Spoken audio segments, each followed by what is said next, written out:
So hello friends, welcome back to my channel. आपका बहुत बहुत स्वागत है मेरे इस चैनल पे।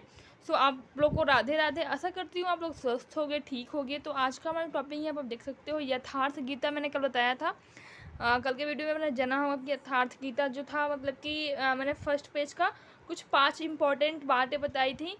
जैसे कि सभी प्रभु के पुत्र, मानव तन की सार्थकता, मनुष्य की केवल 2 जाति, हर कामना ईश्वर से सुलभ, और ये लास्ट भगवान की शरण से पापों का नाश। ठीक है, ये इस 5 बातों को जो है मैंने अच्छे से बता रखा था संस्कृत श्लोक को पढ़ते हुए और इसको हिंदी को जानते हुए। ठीक है, तो अगर आपने नहीं देखा तो प्लीज़ जाइए मेरे चैनल पे, आपको जो है कल के वीडियोज में मिल जाएंगे। ठीक है, स्टार्टिंग में ही होगा। आज मैं फिर से 5 कुछ इंपॉर्टेंट बातें बताने वाली हूँ, तो वीडियो को लास्ट तक देखिए ताकि आपको अच्छे से समझ में आए सब चीज़। ठीक है, चलिए स्टार्ट करते हैं हम।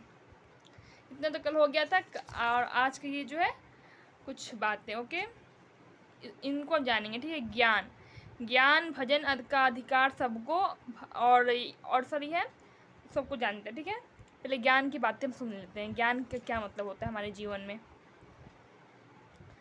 अध्यात्म ज्ञानी मुझे थोड़ा, मैंने कल बताया था कि मुझे संस्कृत थोड़ा उतना अच्छे से आता नहीं है, लेकिन मैं प्रयास कर रही हूँ। प्रयास ही बहुत अच्छा काम करना होता है, और मैं प्रयास कर रही हूँ कि मैं अच्छे से बोल सकूँ और आपको मतलब कि सुनने में कोई दिक्कत ना हो।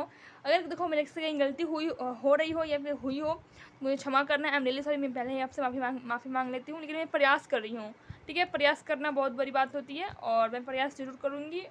ठीक है, अध्यात्म ज्ञान नित्यत्वं तत्व ज्ञानार्थ दर्शनम एतज्ज्ञानमिति प्रोक्तम ज्ञानम यदतो न्यथा।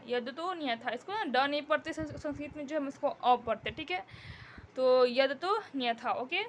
इसका मतलब जो है संस्कृत का जो मतलब हिंदी में हम जानते हैं। ठीक है, आत्मा के आधिपत्य में आचरण आत्मा के आधिपत्य में आचरण तत्वों के अर्थ स्वरूप मुझ परमात्मा का प्रत्यक्ष दर्शन ज्ञान है।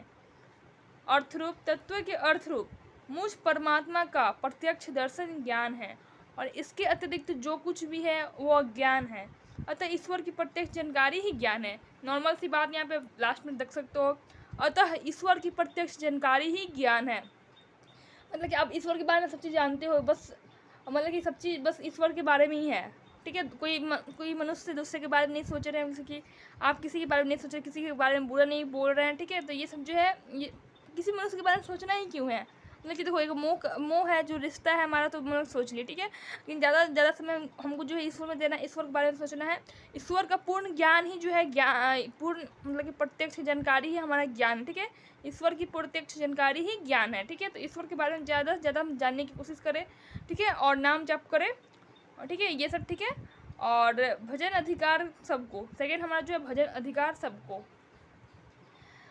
इसको पढ़ते। ठीक है, अपि चेदसु दुराचारो भजते मामन्य भाक श्रीप्रम भवती धर्मात्मा स्वच्छन्ति निगच्छति कौन्तेय प्रतिजानहि न मे भक्त प्रणश्यति।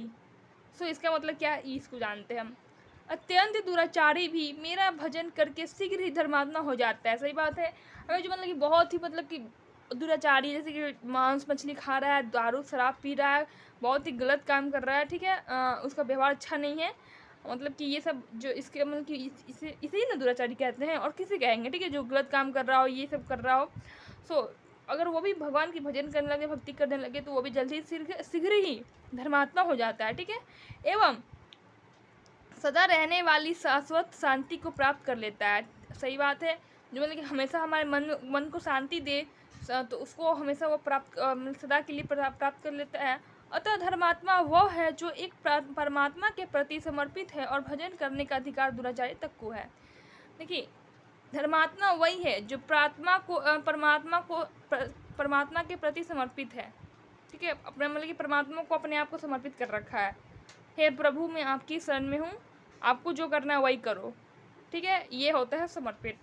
और भजन करने का अधिकार दुराचारी तक को। सही बात है, भजन करने का अधिकार दुराचारी तक को है। दुराचारी अगर भजन करेंगे तो धर्मात्मा बनेंगे। तो ये था हमारा सेकेंड।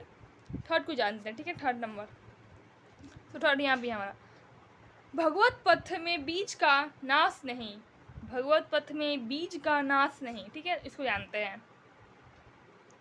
नेहा भीक्रमानोसित प्रत्यावायो न विधते स्वल्प मयस्य धर्मस्य त्रायते महतो भायता, ठीक है, भयाता। इस आत्मदर्शन की क्रिया का स्वल्प आचरण भी जन्म मरण के महान भय से उद्धार करने वाला होता है। मतलब कि इस आत्मदर्शन की क्रिया का स्वल्प आचरण ही भी जन्म मरण के महान भय से उद्धार करने, जैसे कि हमारे मन में है कि मतलब कि मरेंगे तो ये कष्ट होता है। देखो, जन्म और मृत्यु के टाइम बहुत ही कष्ट होता है। ऐसे कहते हैं कि 100 बिच्छू एक साथ डंक मारते हैं मरण के टाइम और जन्म के टाइम, ठीक है। तो वही कष्ट से जो उद्धार करने वाला होता है। ईश्वर का निवास, चौथा नाम हमारा ईश्वर का निवास। ओके, इसको जानते हैं हम। ईश्वर सर्वभूतानां हृदय से जुना तिथति भ्रामयन्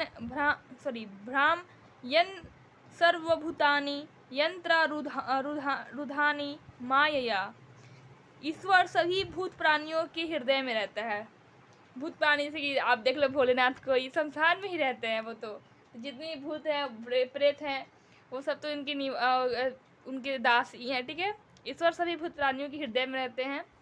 हम सबके हृदय में ईश्वर रहते हैं, ठीक है। तमेव शरणं गच्छस सर्वभावेन भारत पराम शांतिनम स्थानम प्राप्यसि शाश्वतम, ठीक है। संपूर्ण भाव से उस एक परमात्मा की शरण में जाओ जिसकी कृपा से तुम परम शांति शाश्वत परम धाम को प्राप्त होगा।